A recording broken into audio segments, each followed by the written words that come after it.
Hi, this is John Lockwood for John Next Door, and this video tutorial is all about using the brand new Swirl Poinsettia die from the John Next Door range. Now, one thing you may notice here, I've actually got the original elegant Poinsettia die with this, and that's because the Swirl Poinsettia is designed to work perfectly with the elegant Poinsettia die which was released previously. Now, the elegant Poinsettia die is one of the plates. So it has the corners, which means it has matching stamp for it. This actually has two matching stamps, and you can see an earlier tutorial on how to use this with the matching stamp. We have a shaded one and we have a swirl one. But for this year and this Christmas, I wanted to do something different. Didn't want to do a new poinsettia, so I decided to do the Swirl Poinsettia die, which, as you can see there, fits exactly over the existing one. So what I'm going to do is show you a technique and how to use these in combination. So I'm starting here with a piece of the crystal card. So this is the white card with the gold mica that's been inset into it. And what I'm going to do with this is make some ugly paper. So I'm going to use two colours of ink, and I'm using Eyes Ink dye inks. And I'm going to use Mer de Soude and Cerise. So South Seas and Cherry. And what we're going to do with these is make what I like to call ugly paper. So I'm going to start with the cerise. Just take a finger dauber and put plenty on, and you're just going to make a mess. So scribbling this all over the crystal card. Now, the reason I'm using the crystal card is when you ink it, it brings the mica to the top. So you get a beautiful sheen and shine on these finished flowers and this finished image, without needing to use any special products or sprays or anything. So there we go, nice and messy. So pop that to one side, and then going to take Mer de Soude, which is the South Seas, and effectively what I'm going to do with this is try and fill in the gaps. So wherever there's white, I'm going to messily put the blue. So scribbling it on, again, this is not a background that you would use to look all pretty and nicely blended. This is a technique to give you a really nice finished result rather than when it's cut, rather than when it's solid. So there I've gone roughly over it and just coloured it in, quite messy. Then going to go back in with the cerise, and I'm just going to rub that over the top. It just softens it slightly and blends the two colours together a little bit. But as I said, I'm not looking for a perfect blend. If I was, then I'd have done it a lot differently and the technique would have been different. For this, I'm just trying to get them slightly smooth but messy. And that's all we need to do to make really what I call ugly paper, because it's very ugly. You'd never use that as a background, but if you can see the beautiful sheen we've got. So what I'm going to do now is to cut this. So let's bring my plates in, and I'm going to cut the messy, ugly background with the standard poinsettia. And if we can see here, it's A6 size die, meaning it will fit 4 times on a piece of A4 standard UK card or paper. And then I'm going to bring in and cut the Swirl Poinsettia. Because this has got a lot of delicate pieces, I find it sometimes helps if I just use a piece of wax paper. This doesn't help the die cut any better. The die cuts as well as it cuts, and cuts extremely well, but this will actually help the bits fall out. So wax paper is brilliant for making sure bits come out of the paper a lot easier. So I've just laid those down together, put them in slightly different areas so that I'm getting a nice even pressure, and I'm just going to run that through my machine.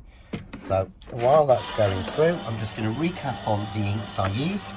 So these were dye Eyes inks, and these were in Mer de Soude and Cerise. So what I'm actually using is a dye-based ink, which is a translucent water-based ink, which gives me nice smooth coverage, but allows the colour underneath to come through. So my die cut is ready, and I'm never a believer in having things pre-cut. I like to show how they work, so we'll just open that out. There we go. So I'm just going to take out, first of all, the elegant poinsettia. Then I'm going to take out the Swirl Poinsettia. See, they're already falling out. So we'll take those out. There we go. Pop those to one side for the minute. And then first of all, I'm just going to pop out the 6 pieces of the elegant poinsettia. And as you can see from the background, they're already looking a lot more harmonious. And I love this colour look. A little bit trapped there. We've gone from something quite ugly, to show you there, to when it's cut having a beautiful, almost soft look to it. Then I'm going to take out the Swirl poinsettia, and this again has 6 die cuts in it. And 5 of these are matched exactly to the size of the elegant poinsettia. Just to pull this out, this little one here doesn't have a swirl for it because it was just too small to get them on. So I've done 2 of the larger size.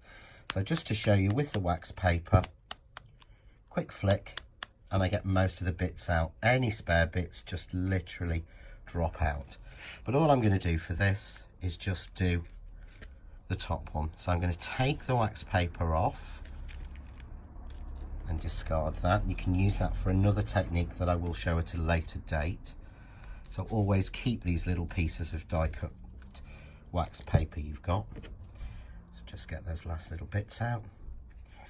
So all I'm going to do then is pull in the 2 largest. So as I said, there's one to fit all of them. You can see there, if I bring that one in. But I'm just going to do 2 to start with. So for speed and for ease, I'm going to spray glue these. So I'm just using Craft Mount by 3M, which is just my preferred spray glue. I find it works the best. So just check, move it round until you find the match. Do you know what? I think it was probably the first one. There we go. Is that right there? Nope. Let's try. Where are we? There we go. And you'll find a perfect match for each petal. Give that a good stick down. There we go. Let's see. Oh, you're not happy there, are you? Pop that to one side for a minute just to let it stick. We'll take the second one to give that a little bit more spray, and again just going to move it round until I find the match, and we put it on like that. And as you can see, those fit exactly. Well, you're not having it, bear with me. There we go, get this on. I think the dye ink is still a little bit damp, so I'll just turn that over and give that a good press down. Nope,